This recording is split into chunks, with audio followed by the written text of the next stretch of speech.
Actually really nervous to do this video.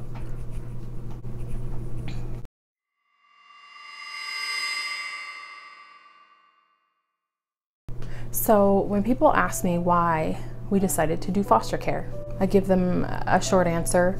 I left home at 15 and had people who took me in and cared for me and loved me, and I felt safe in a time that I shouldn't have felt safe.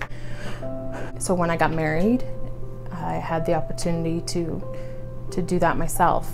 But if I'm being honest, there's more to my story.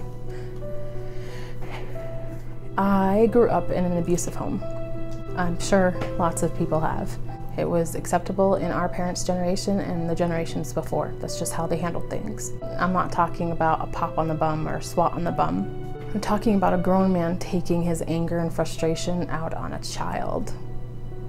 That anytime there was a threat of being disrespected or not heeded to immediately, there was a strong physical reaction. I remember the last time my father hit me. I was lying on the ground after he had hit me in the face, causing me to like just crumble to the ground, and then he pulled me back up by my hair, only to hit me again. Started kicking me in the back like he was punting a football. My siblings were screaming for him to stop, and eventually he did.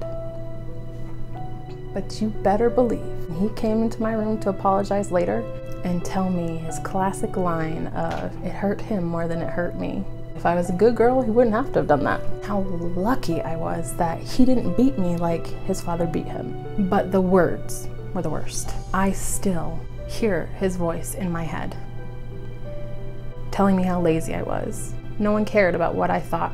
My opinion didn't matter. And those words have become my internal voice. And after years of therapy and self-improvement, working hard, I still hear them. But I'm able to shut them down a little bit. I'm able to shut them up. For the most part. But even as I'm filming this video, the thoughts come to my head. Someone's gonna see this, react. Why are you filming this? Why are you telling everybody this? Keep your business to yourself. And it plays in my head that nobody gives a crap. That's what plays in my head. I have forgiven my father, but I don't need to keep his secret anymore.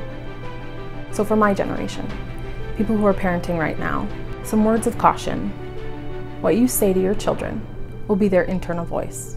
How you speak to them and the tone that you speak to them will play in their head forever. In moments of anger or frustration, it is easy to tell them we're frustrated in not so nice words.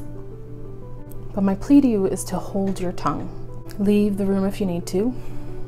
Take a deep breath and think about what you are saying to that child, because that is what will be playing in their head the rest of their lives.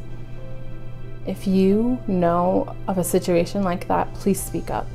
Call your local Department of Child and Family Services and let them know there's just a concern, and they will check it out. But don't stay quiet. And if for some reason a kid comes across this and you're dealing with it, it's not you. It's that adult who's supposed to be protecting you and loving you that has the problem. It's not you. And I remember not wanting to live. What was the point? And why would I want this life? Why would I want to live this life if this is how it was going to be? So just remember, it's not going to last forever. And you can speak up and tell someone. And just have hope. Have hope.